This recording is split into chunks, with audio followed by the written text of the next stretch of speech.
क्यों? कारण क्या है इसका? कारण है कि शब्द जो है वो लिमिटेड है।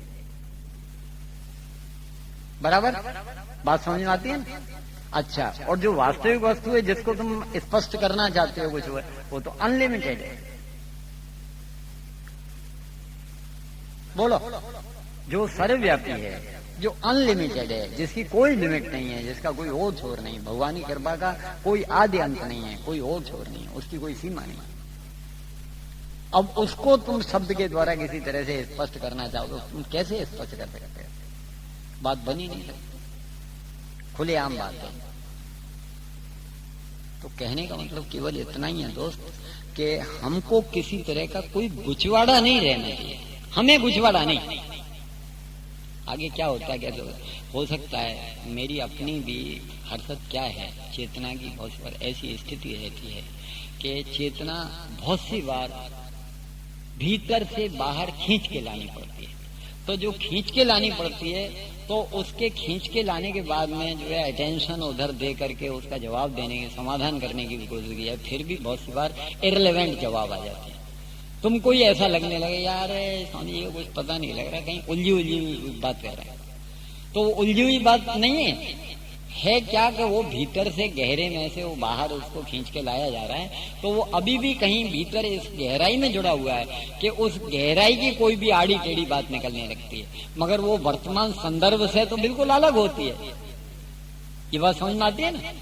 तो वो जो वर्तमान संदर्भ से अलग होती है, और भले ही वो भीतर से जो हो या कैसी भी हो, मगर वो जो है क्या नाम है, हमें इररिलेवेंट मालूम पड़ने लगती है। ये होता है यार इसको कुछ क्लियर नहीं है, मामला क्या है, कुछ गड़बड़ है, मगर लगता है कि वैसे तो ये बहन बिल्कुल क्लियर है, तो क्या चक्कर है, ये कोई सिद्ध का बात है क्या? उस तरह का जो है इसका हिसाब किताब मालूम पड़ता है, तो वो बहम होने लगता है, लोग बस यहाँ से नाटक शुरू कर देते हैं। योग के जो अष्टांग योग की स्थिति है उसमें कैवल्य की स्थिति का स्पष्टीकरण है, मगर वही बात है कि जो बहिरंग साधन है अगर वो किए हैं, प्रामाणिकता के साथ किए हैं, तो बाद में आसन, प्राणायाम, प्रत्याहार आदि ऑटोमेटिकली होने लगते हैं और धीरे धीरे जीव का विकास झड़प की ओर आगे बढ़ने लगता है। ये स्थिति है। तुम विचार कर लें, विचार कर लें, समझ में आ जाए।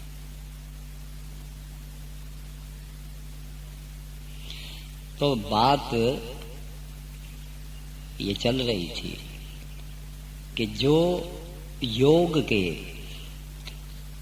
अंतरंग और बहिरंग दो भाग हैं, उनमें जब साधक प्रामाणिकता के साथ अपनी साधना से जुड़ता है, ईमानदारी के साथ अपनी साधना को शुरू कर देता है, बिल्कुल स्पष्ट होकर के, कोई गुचवाड़ा न रख करके प्रारंभ से यम नियम का पालन करना शुरू करता है, तो आगे की चीजें होने लगती हैं। क्यों? क्योंकि साधना की प्रक्रिया ही कुछ ऐसी है कि एक बार एक कदम आगे उठ गया, तुमने पहला कदम आगे उठा दिया, तो आगे का कदम फिर आपसे आप उठने लगता है। ये वास्तविक स्थिति है। जो आदमी प्रामाणिकता के साथ यम का पालन करता है, अपने व्यवहार को शुद्ध कर लेता है और उसकी व्यवहार की शुद्धि की स्थिति हो जाती है, तो उसके अंतःकरण के ऊपर ऑटोमेटिकली प्रभाव पड़ने लगता है।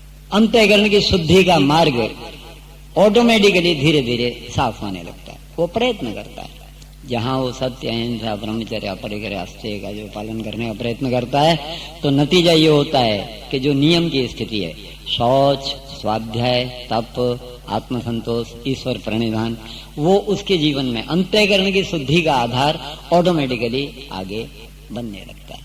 अच्छा, अंतःकरण की शुद्धि की स्थिति जैसे जैसे आगे चलने लगती है, वैसे वैसे होने लगता है, तो उसका शरीर उसके नियंत्रण में आने लगता है। शरीर का नियंत्रण अपने काबू के भीतर आने लगता है। शरीर की जो व्यर्थ की उपाधियां, क्योंकि मन में कोई गड़बड़ नहीं है, अंतःकरण ठीक है, अंतःकरण में कोई किसी तरह घोटाला नहीं है। अंतःकरण में घोटाला नहीं है तो शरीर जो है उसको ज्यादा परेशान करेगा नहीं। छोटी मोटी परेशानी होगी, कोई किसी तरह का छोटा मोटा मामला होगा, कोई जरा सा बुखार आ गया, कुछ और हो गया, थोड़ा बहुत कहीं चोट लग गई और कुछ हो गई। अब अंतःकरण की स्थिति में समता की स्थिति पैदा हो चुकी है, तो अंतःकरण की जो समता की स्थिति है वो समता की स्थिति उसे शरीर के स्तर पर परेशान होने ही नहीं देगी। तो योग सूत्र में ये जो आसन की स्थिति है, आसन की स्थिति के लिए केवल एक सूत्र है। योग सूत्र में आसनों का वर्णन नहीं है। पातंजलि की योग सूत्र में अलग अलग तरह के जो आसनों का स्पष्टीकरण जो है दूसरी संहिताओं में आता है। घेरंड संहिता आदि में हठ योग की प्रक्रिया है, और हठ योग की प्रक्रिया आसनों के ऊपर विशेष जोर देती है, कुछ दूसरी और चीजों के ऊपर भी जोर देती है, शरीर की शुद्धि के लिए जो है कुछ मुद्राओं के ऊपर जोर देती है। तो वो आसन मुद्रा आदि की हठ योग की प्रक्रिया पातंजलि के योग सूत्र में नहीं मिलती।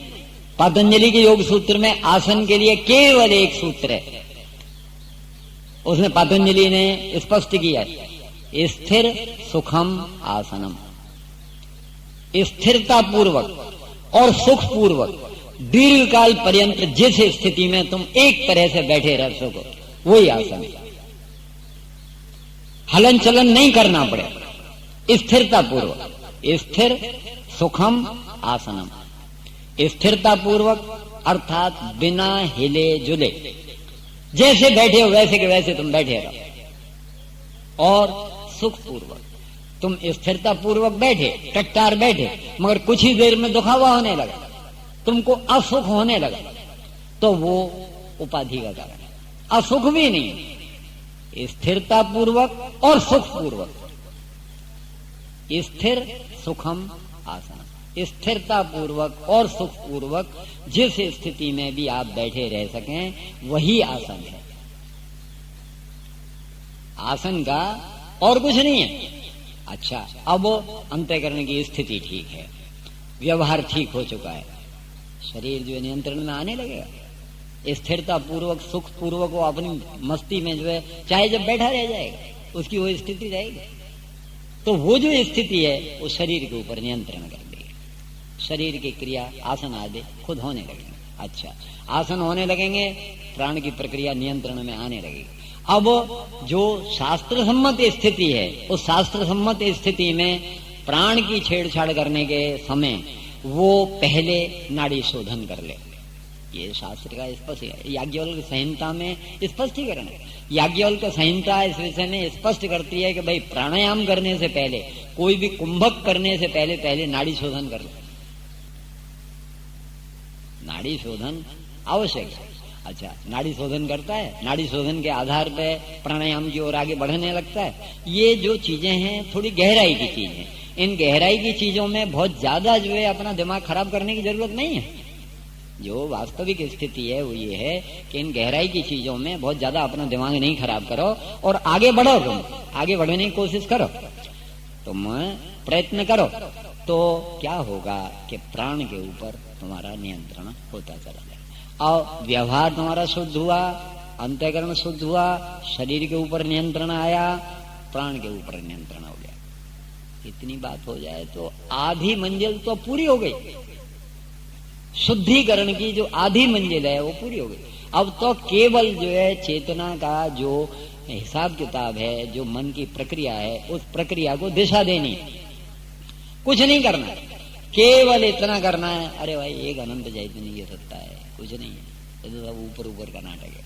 जैसे ही कटोकटी आवे, काम की, क्रोध की, लोभ की, मोह की, मद की, मत्सर की, राग की, द्वेष की, भय की, तृष्णा की, लज्जा की, ग्लानि की, ये जो अधोगति की ओर जाने वाली प्रकृति की स्थिति है, इसकी कोई भी कटोकटी आवे उस वक्त तुरंत ये होश आ जाए, तुरंत जो है विवेक की स्थिति जागृत रहे, विचार के उठते ही जो सत असत का विवेक है वो सत असत का विवेक तुम्हारा नियंत्रण करता रहे।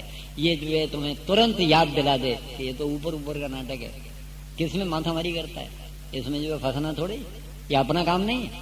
बस इतना करना, ये प्रत्याहार है, प्रत्याहार और कुछ नहीं है। प्रत्याहार का मतलब है जो मूल बिंदु है उस बिंदु के ऊपर अपने चित्त की वृत्ति को बार बार लौटा करके ले आना। एक बिंदु के ऊपर जो अनेकाग्र स्थिति है, भय की स्थिति, राग की, द्वेष की, काम की, क्रोध की, लोभ की, मोह की, मद की, मत्सर की, राग, जो भी जिस तरह की, उस वृत्ति को बार बार एक ही बिंदु के ऊपर लौटा करके ले आना है। वो बिंदु क्या है? एक अनंत चैतन्य की सत्ता है, कुछ नहीं है, सब बकवास है, ये ऊपर ऊपर का नाटक है। इस ऊपर ऊपर के नाटक में किसी भी तरह से फंसना नहीं है, ये फंसने का काम हमारा नहीं है, दृढ़ निश्चय बना है। ये दृढ़ निश्चय की स्थिति, बस ये प्रत्याहार ये किया जाता है। वे 4 शुद्धि की तैयारियां, व्यवहार की शुद्धि यम, अंतःकरण की शुद्धि नियम, शरीर का नियंत्रण आसन और प्राण का नियंत्रण प्राणायाम, नाड़ी शोधन और प्राणायाम, बस बात पूरी। ये तैयारी और करने का काम केवल प्रत्याहार। प्रत्याहार क्या है? एक अनंत चैतन्य की सत्ता है और कुछ नहीं है। इस बिंदु के ऊपर बार बार वृत्ति को लौटा करके ले आना। जो विजातीय प्रवाह की ओर वृत्ति जाती है, उस वृत्ति को बार बार लौटा करके इस एक बिंदु के ऊपर ले आना। एक अनंत चैतन्य की सत्ता है और कुछ नहीं है। महापुरुषों से मुझे जो इशारा मिला है, वो मुझे दृढ़ निश्चय हो गया है कि एक अनंत चैतन्य की सत्ता है। मुझे आज दिखाई नहीं पड़ता, ये बात सच्ची, मगर सभी महापुरुषों ने देखा है, वो सब पुकार पुकार के कहते हैं, उनकी बात झूठी नहीं है। मैंने दृढ़ निष्ठा से ये बात स्वीकार कर ली। ये जो कुछ भी पसारा दिखाई पड़ रहा है, ये ऊपर ऊपर का नाटक है, इसका कोई महत्व नहीं है। ये बात दृढ़ निश्चय के साथ जब जो पकड़ में आ जाती है, बार बार जो वो धारणा, और धारणा की नहीं जाती है, धारणा होती है। अंतरंग जो साधन है, तीनों अंतरंग साधन है, धारणा, ध्यान और समाधि, वो तीनों किए नहीं जाते। जो बहिरंग साधन है, 4 तैयारियां और 1 का प्रयत्न, यम, नियम, आसन और प्राणायाम, ये चारों तैयारी की बात है। व्यवहार की शुद्धि, अंतःकरण की शुद्धि, शरीर का नियंत्रण और प्राण का नियंत्रण, ये तैयारी है। और 1 प्रयत्न, क्या? प्रत्याहार। दरेक मामले में एक ही बिंदु के ऊपर वृत्ति को लौटा करके ले आना। क्या? ये सब कुछ नहीं है, केवल इसके गहराई में एक अनंत चैतन्य की सत्ता है, बस इतना करना। जब जब कोई कसौटी आती है, कटोकटी आती है, तो करने की स्थिति है। अच्छा, ये जब किया जाता है तो आदमी इस तरह की, ये योग की प्रक्रिया है। दरेक प्रक्रिया अलग अलग है, भक्ति की प्रक्रिया अपनी है वो भी, मगर उसमें भी वही शुद्धि का मूल आधार है। शुद्धि के बिना, ऐसा कहा जाता है कि 2 प्रकार के भक्ति में भी, देखो विचार कर लेना, यहाँ चारों शुद्धि का प्रयत्न है, शुद्धि की व्यवस्था है। अच्छा, भक्ति में भी ऐसा है, जो भक्ति के मूल ग्रंथ हैं उनमें इस बात का स्पष्टीकरण है कि 2 प्रकार के अपराध हैं। उन 2 प्रकार के अपराधों से बचना पड़ता है। एक तो सेवा अपराध है, सेवा में इतने वो कुछ गिनती है उसकी, 20-25 तरह के अपराध हैं। वो अपराध हों तो वो सेवा अपराध माना जाता है। भगवान की सेवा में तुमने अपराध किया, तो उन गलतियों से बचता है, तब उसकी शुद्धि होने लगती है, तो सेवा अपराध। अच्छा, और दूसरा एक जो है, एक प्रकार की अपनी वृत्ति अपराध है। इस प्रकार की ऐसी वो सेवा अपराध और वृत्ति अपराध, वो दोनों सेवा अपराध और वृत्ति अपराध से बचना पड़ता है। सेवा अपराध और वृत्ति अपराध से बचे तो वो भक्त, तो वो सच्चा भक्त। अगर उनसे नहीं बचे और ये कर्मकांड का नाटक करता रहे, मैं उसकी आरती करता हूँ, पूजा करता हूँ, ऐसा करता हूँ, सेवा में अपराध कर रहा है, और साथ साथ जो है क्या नाम है, उस तरह के जो है कर्मकांडों दे करके तो अपने को भुलावा देना है, बस इसी तरह की सभी उसमें स्थिति। अच्छा, ज्ञान की परंपरा में तुम आ जाओ, कर्म की परंपरा में अशुद्ध कर्म के लिए निषिद्ध है, जो निषिद्ध कर्म है वो करने नहीं। तो कर्म में भी वही बात, शुद्धि की बात वहां भी आ जाती है। अच्छा, इसी तरह से ज्ञान की बात में भी वही बात है। अगर ज्ञान की बात में आदमी का साधन चतुष्टय पहले है, वेदांत की प्रक्रिया, ज्ञान की प्रक्रिया में साधन चतुष्टय से संपन्न हो, तो उसको श्रवण, मनन और निधिध्यासन करने का अधिकार बनता है। साधन चतुष्टय से संपन्न नहीं है तो उसका वेदांत में कोई अधिकार नहीं। तो साधन चतुष्टय क्या? शुद्धि की व्यवस्था। साधन चतुष्टय और कुछ नहीं, सबसे पहले विचार और विवेक, ये पहला मुद्दा। अच्छा, विचार और विवेक के आधार पे अगर उसको सत असत का विवेक हो गया है, ये सही है, ये गलत है, अर्थात केवल शुद्ध चेतना वो सही है, बाकी और सब गलत है, ये निर्णय हो जाना, ये विवेक। अच्छा, अगर ये हो गया है तो फिर दूसरा जो है मुद्दा हाथ में आना चाहिए। विचार कर लेना, ये कंक्लूजन हो रहा है तुम्हारी बात का, बात तो पूरी होती जा रही है इसमें से, तो ये पूरी हो जाएगी। तो इनको सबको एक दूसरे से कंपैरिजन कर लो, चाहे ज्ञान की प्रक्रिया हो, चाहे भक्ति की प्रक्रिया हो, चाहे कर्म की प्रक्रिया हो, चाहे योग की प्रक्रिया हो, दरेक प्रक्रिया में शुद्धि मूल है, शुद्धि के बिना कुछ होने वाला नहीं है। तो ज्ञान की प्रक्रिया में शुद्धि की प्रक्रिया क्या है? ज्ञान की प्रक्रिया में पहले विचार जागृत होना चाहिए, शू साचो शू खोटो, शू साचो शू खोटो, ये विचार जागृत होना। अच्छा, इस विचार में फिर सांचे का और खोटे का विवेक हो जाना चाहिए। केवल शुद्ध चेतना जो है वो सच्ची है, उसके अलावा जो कुछ भी है वो सच्चा नहीं है, वो असत है। केवल मात्र शुद्ध चेतना सत है, ये ज्ञान की प्रक्रिया। विचार कर लेना, तो ये विवेक हुआ। अच्छा, अब जब तुमको विवेक हो गया कि केवल शुद्ध चेतना सत है, बाकी और सब असत है, तो सत में राग होना चाहिए और असत में वैराग्य हो जाना चाहिए। बिल्कुल सीधी सी बात है। जो सत है उसमें राग और जो असत है उसमें वैराग्य। ज्ञान ऑटोमेटिकली अपने आप गाड़ी चलती जाती है, एक सीढ़ी से दूसरी सीढ़ी। अच्छा, अब असत में अगर वैराग्य हो गया है, साधन चतुष्टय में पहली चीज विचार विवेक, दूसरी चीज वैराग्य, याद रखना, ये वैराग्य आ गया, असत में वैराग्य, बराबर। अब तीसरी स्थिति, साधन चतुष्टय का तीसरा जो पद है वो क्या है? षट संपदा। षट संपदा का मतलब है 6 जो है संपदाओं की प्राप्ति जो है तुमको होनी चाहिए। वे 6 संपदा कौन कौन सी? विचार कर लेना। तो वे जो 6 संपदा हैं वो वैराग्य के आधार पे, अगर असत में वैराग्य हुआ है तो षट संपदा की ओर तुम आगे बढ़ सकोगे, और नहीं तो आगे तुम बढ़ ही नहीं सकते। हाँ, 6 संपदा हैं, 6 संपदा की ओर आगे तुम तभी बढ़ सकोगे जबकि तुमने जो है विचार विवेक की स्थिति को और वैराग्य की स्थिति को प्राप्त कर लिया होगा, तो बराबर। अच्छा, और ये तुलना करते जाओ, योग की प्रक्रिया के साथ तुलना करते जाओ। वहां व्यवहार की शुद्धि सबसे पहले है, यम का पालन है, फिर अंतःकरण की शुद्धि है, फिर शरीर का नियंत्रण है, उसके बाद प्राण का नियंत्रण है, और तब तुम अधिकारी बनते हो, बराबर। अच्छा, इसी तरह से ज्ञान की प्रक्रिया में अगर तुम्हें विचार विवेक जागृत हुआ है, विचार जागृत हुआ, शू सांचो शू खोटो, अच्छा, उस विचार विवेक का तुमको निकाल हो गया कि ये सांचो और ये खोटो, केवल परमात्मा सांचा है, जो शुद्ध चेतना है वो सच्ची है, बाकी सब खोटा है, वो सब असत है। अच्छा, इस असत का नक्की हो गया तो फिर दूसरा पगला हाथ में आना चाहिए, तुम्हारे जीवन में उसका परछाया पड़ना चाहिए। वो परछाया क्या है कि सत में राग और असत में वैराग्य, सत में राग और असत में वैराग्य, ये जो है स्पष्ट हो जाना चाहिए, बराबर। तो ये उसी तरह की स्थिति है कि व्यवहार अगर शुद्ध हो गया है तो अंतःकरण शुद्ध होना चाहिए। ये बात समझ में आती है? अंतःकरण शुद्ध होने के लिए जो है क्या नाम है, व्यवहार की शुद्धि पहले जरूरी है।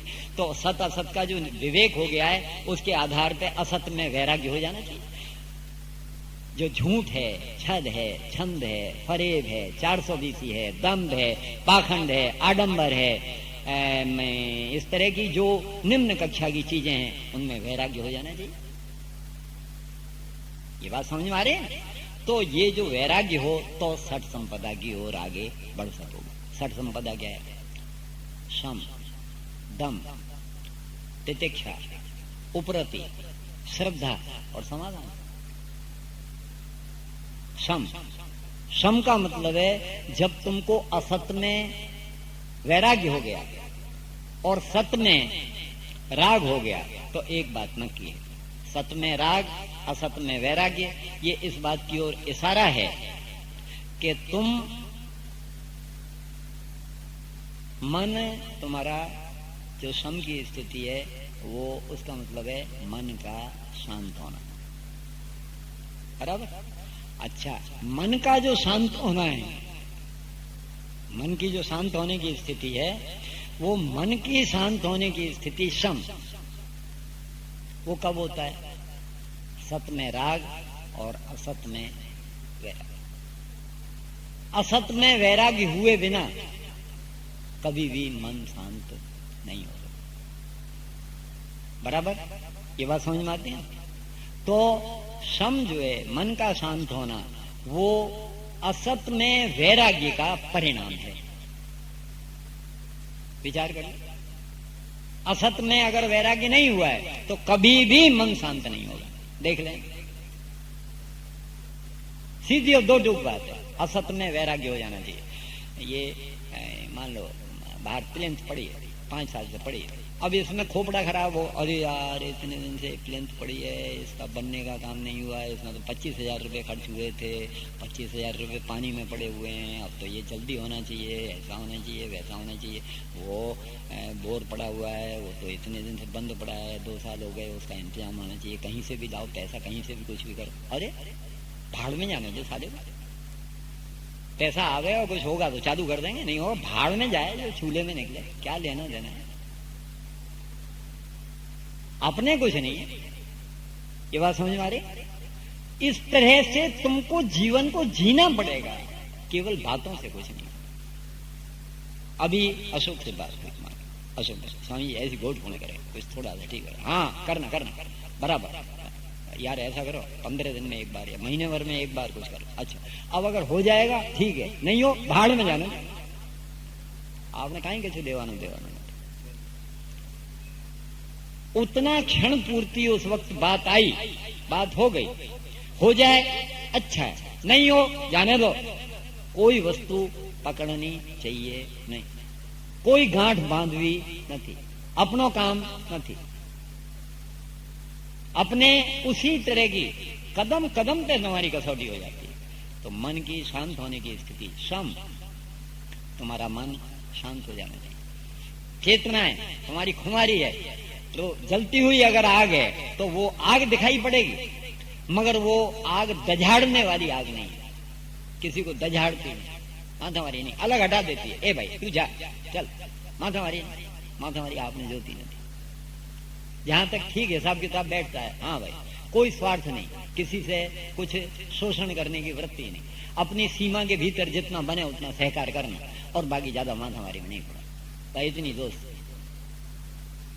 इसके सिवा और दूसरा कोई रास्ता नहीं। मन शांत होना ही चाहिए, मगर होगा कब? जब असत में वैराग्य होगा तब।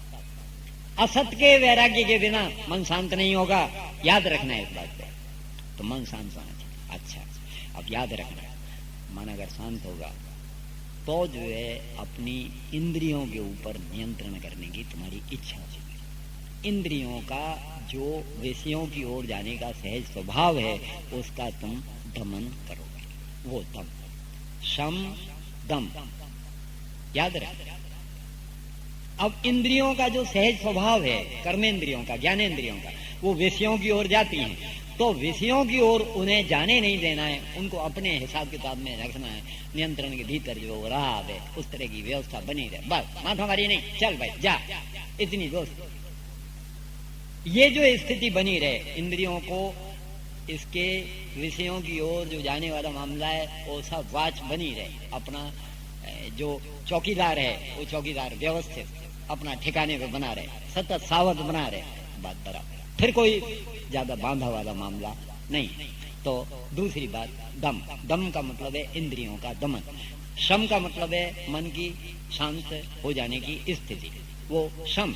दूसरा दम, तीसरा तितिक्षा।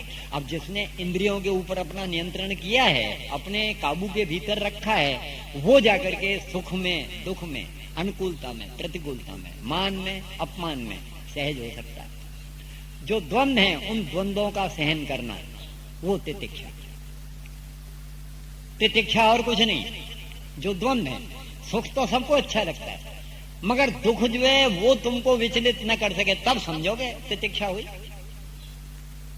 भूख प्यास को बर्दाश्त करना वही तितिक्षा नहीं है। धूप में खड़े होकर के हाथ ऊंचा करके जो है खड़े खड़े जो है तपस्या करने के नाम पे वो शरीर की तितिक्षा हो सकती है, मगर वो कोई खास विशेष परिणाम लाती नहीं, थोड़ा बहुत मदद करती है, वो थोड़ा बहुत उसको थोड़ा महत्व दो।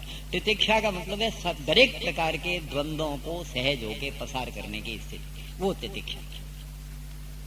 सुख के दुख के, मान के अपमान के, अनुकूलता के प्रतिकूलता के, और उसी तरह से भूख प्यास के। भूख प्यास शरीर की स्थिति है और सुख दुख मन की स्थिति है। ये बात समझ में आती है? तो ये जो इस तरह के जो द्वंद्व हैं, उन द्वंद्वों का सहज होकर के पसार होना, वो स्थिति तितिक्षा। अच्छा, अब जिसने तितिक्षा की है, इंद्रियों का दमन कर लिया, मन को शांत कर लिया, द्वंद्वों में सहज होकर के पसार होने की स्थिति बन गई, अब तो हो गया, फिर करने को क्या रहता है? अब तो करने को कुछ रहा ही नहीं।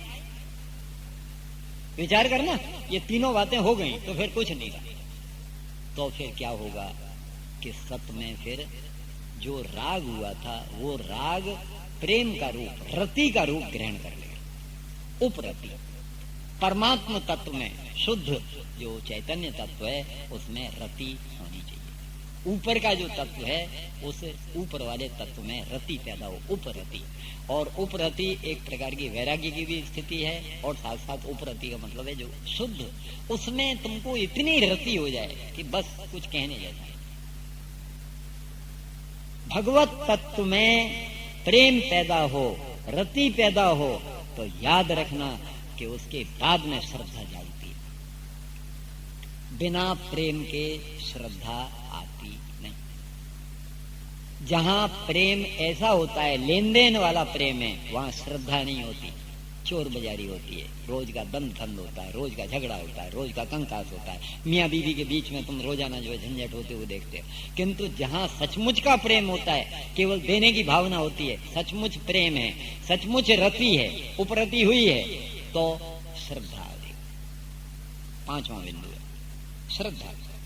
और जिसको श्रद्धा पैदा हो जाती है, उसको भीतर से समाधान होने, बाहर से भी समाधान, भीतर से भी समाधान। तो वो जो भीतर और बाहर की समाधान की स्थिति है, बात पूरी हो जाती है। कुछ कहने जैसा नहीं रहे, करने जैसा नहीं। जो योग में अंतःकरण की शुद्ध स्थिति के आत्मसंतोष का इशारा किया है, नियम में आत्मसंतोष आता है, वेदांत की प्रक्रिया में समाधान आता है। क्या फर्क पड़ता है? दोनों एक ही है। समाधान भीतर से पैदा हो जाता है, संतोष भीतर से पैदा हो जाता है, वो स्थिति हो जाती है। वेदांत की प्रक्रिया भी वही है, योग की प्रक्रिया भी वही है, भक्ति की प्रक्रिया भी वही है, सब जगह एक ही बात है। इसको लोगों ने उलझाया है। जिन लोगों ने कुछ भी पाया नहीं है, वो उलझाते हैं।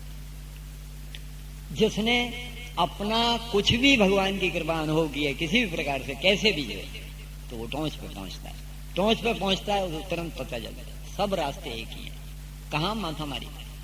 भले ये एक केड़ी पूरब से आती है, एक पश्चिम से आती है, एक उत्तर से आती है, एक दक्षिण से आती है, मगर टोंच के ऊपर तो सब एक ही जगह आकर के पूरी हो जाती है। टेकरी की जो टोंच है, जब तुम टोंच के पास पहुंच जाते हो, टोंच के ऊपर पहुंच जाते हो, तो तुमको सभी केड़ियां दिखाई पड़ने लगती हैं। फिर तुमको अपने ऊपर हंसी आती है कि मैं भी कैसा मूर्ख था, लोगों के साथ झगड़ा करता था, कि केवल मैं जिस रास्ते से जा रहा हूं वही रास्ता है। मैं योग से जा रहा हूं तो योग का ही रास्ता है, और कोई रास्ता नहीं दुनिया में। अरे भला मानसो, सभी रास्ते उस टोंच के ऊपर आते हैं। उस टोंच के ऊपर आकर के सब रास्ते एक हो जाते हैं। मंजिल एक है। एको सद्विप्रा बहुधा वदंती, वस्तु एक ही एक है। जो महापुरुष हैं, उन्होंने अनेक प्रकार से उसका स्पष्टीकरण किया है, अनेक प्रकार से उसको पाया है, अनेक प्रकार से उसको लिया है, अनेक प्रकार से उनको मिला है, मगर वस्तु एक की एक है। कुछ नहीं है उसमें, कोई भेद नहीं। भक्ति और ज्ञान ये मूर्खों का लड़ने का मामला है। जो सचमुच जिसको ज्ञान हुआ है, अथवा जिसने